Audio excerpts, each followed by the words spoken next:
Arsenal have exploded into debate after the defeat to Aston Villa. Merino heavily criticised for disappearing on the pitch.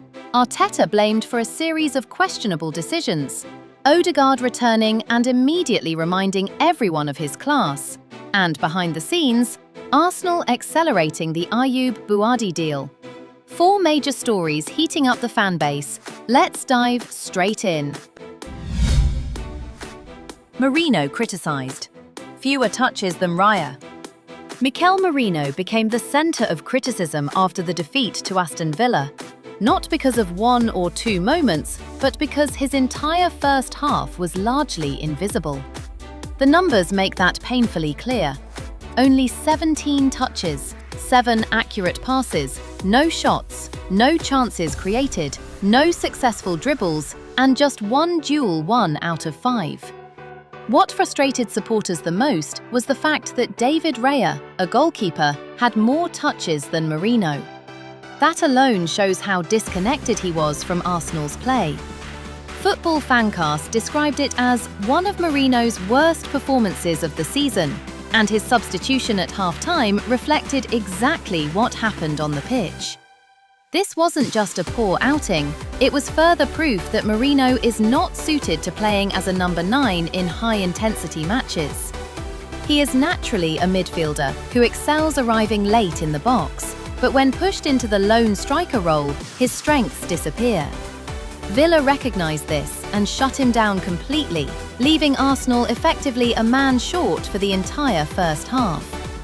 Many analysts believe that if Arsenal continue using Merino as a striker, their title hopes will suffer.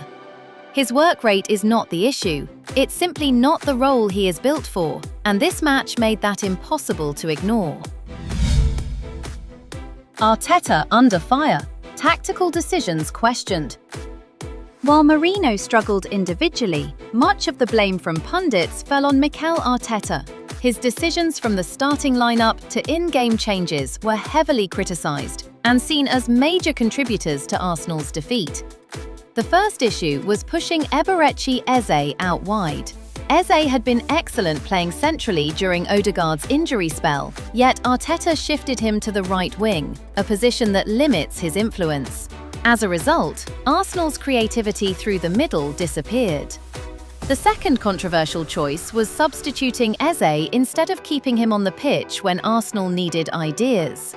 Removing one of the few players capable of breaking Villa's structure made the team predictable and less threatening. The third criticism focused on leaving Victor Gyökeres on the bench. With Merino struggling badly, Arsenal needed a natural striker to stretch the back line, but Arteta waited too long. By the time Gyökeres came on, Villa had already settled into full control of midfield. Finally, pundits argued that Arteta reacted too slowly overall. His changes came only after Villa had completely taken momentum. Multiple outlets summarised the match with a blunt assessment. Arsenal did not lose because Villa were superior, they lost because Arteta's decisions were wrong on the night. Odegaard responds, "Captain proves his class." Amid the frustration, there was at least one major positive: the return of Martin Odegaard. After nearly 2 months injured, the captain stepped back into the number 10 role and immediately reminded everyone why he is so essential to Arsenal's identity. He dictated tempo, created passing angles, and produced the type of calm, intelligent touches that elevate the entire team. Martin Keown praised Odegaard's display and said he proved his doubters wrong. During his absence, Eze played so well centrally that some supporters even questioned whether Odegaard should walk straight back into the lineup. But this performance settled that debate quickly. When Odegaard is fit and in rhythm, his influence is unmatched.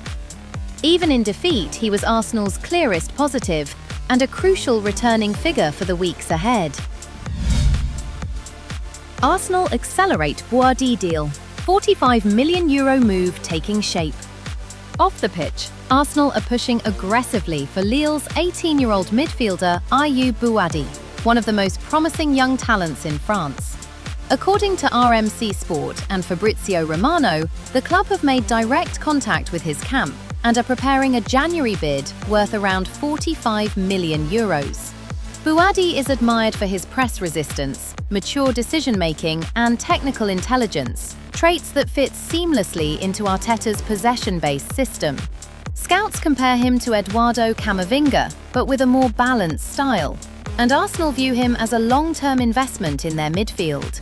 The challenge is that competition is strong, with Chelsea, Liverpool, PSG, and Manchester City all tracking him.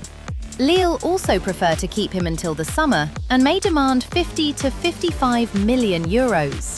Even so, Arsenal's early initiative has put them in a leading position.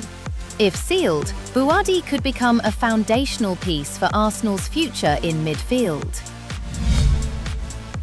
And that wraps up the 4 major storylines surrounding Arsenal today.